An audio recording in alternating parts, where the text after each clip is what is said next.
नमस्ते काकी. हा नमस्कार. तुमचं नाव? माझं रुपाली रवींद्र चांदेरकर. आता किती किलो सुरमई आहे? हा 15 किलोचा आहे. 15 किलोचा. हो.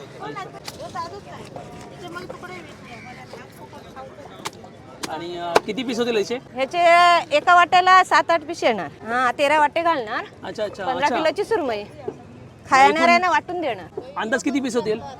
अंदाज त्याचे भरपूर होणार, तसे मोजता येणार नाही. जशी सुरमई असेल तसे आपण मोजूया चला. हा आपण मोजूया.